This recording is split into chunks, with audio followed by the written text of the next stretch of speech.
So you're scrolling online, maybe catching up on emails, right? And then suddenly this offer just pops up. Mm-hmm. A $500 Primark gift card just for filling out some quick survey on a site like, I don't know, reviewprim.com or something similar. Yeah, it sounds like you hit the jackpot, doesn't it? Exactly. But it also feels kind of perfect. Yeah. Maybe a bit too perfect. That's usually the hook. Well, today, that's what we're doing. A deep dive into this specific offer and, the whole world of these too good to be true online promises. Okay. We've got a bunch of material listeners sent in. Thanks for that, by the way, including a really interesting review from the Savage Reviews YouTube channel. Oh, yeah, I saw that one. Pretty revealing. Totally. So get ready, because what we found is, well, it's pretty wild. Yeah. And the verdict is super clear. We're going to break down exactly how these things really work. And what's really interesting, I think, is just how powerful that brand name is, Primark. You see that, and maybe your guard drops a little. Right? You trust it more than some random name. Exactly. It bypasses that usual skepticism. The research you shared, it really shows why clicking so fast can be, well, risky. Okay, so let's get into it. Our deep dive, looking really closely at sites like reviewprim.com, primark-shop.com, primarkreview.com. It all points to one thing, basically. Mm-hmm. These $500 Primark gift card offers for doing a simple survey, they are like 100% scams, unequivocally. Yeah, that's the bottom line. They're not set up to give you a shopping spree. No. The goal, as all our sources show pretty starkly, is gather your personal info. Your data, name, email, phone number. Yeah, harvesting that information, or sometimes hitting you with fake processing fees, or even tricking you into signing up for subscriptions you never wanted. Right. And if you kind of step back and look at the bigger picture here, it just hammers home how important critical thinking is online. Definitely.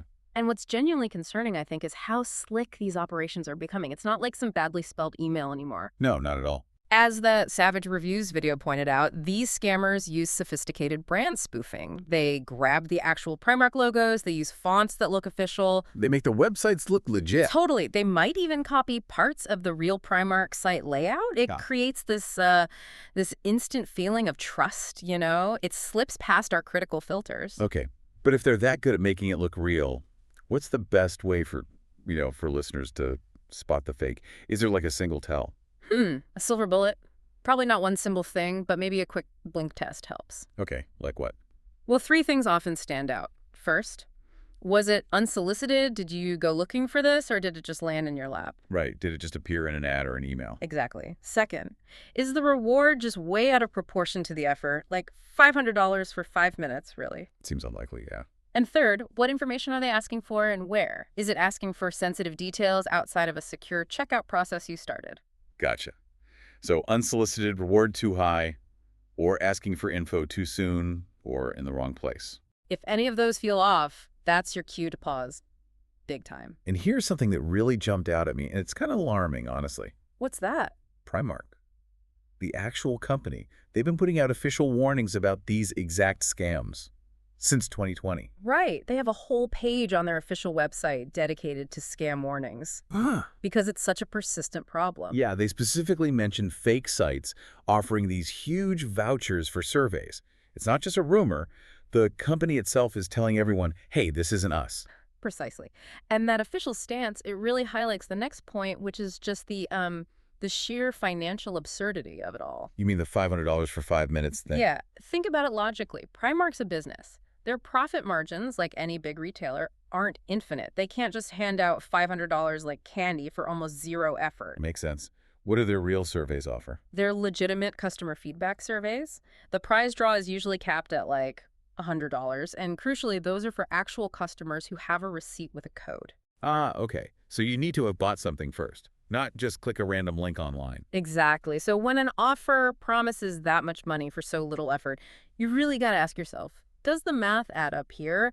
Or are we in, as one article put it, sort of weapons-grade delusion territory? Yeah. Like offering a Ferrari for the price of a bicycle. Yeah. Your scam alert should be screaming. Absolutely. Your brain should immediately think, okay, what's the catch? Because there always is one. Okay, so let's wrap this up. What does this mean for you listening right now? Our deep dive. It shows these sites reviewprim.com, primark-shop.com, all those offering $500 Primark cards for a quick survey. They are scams, period. Yep. Designed to get your info. Designed to harvest your personal details, maybe charge you bogus fees, or lock you into subscriptions you don't want. The evidence we looked at is crystal clear on that. And it just reinforces why we need that critical eye online, doesn't it? These scams use fancy tricks, stolen logos, fake urgency, playing on our desire for a deal. And Primark themselves are warning about it. Since 2020, on their official site, remember, they're real legit surveys. Max $100 prize, and you need a receipt code, not from some random link. Always ask, does this offer make any basic business sense, or does it feel fantastical? So here's a final thought, something for you to chew on.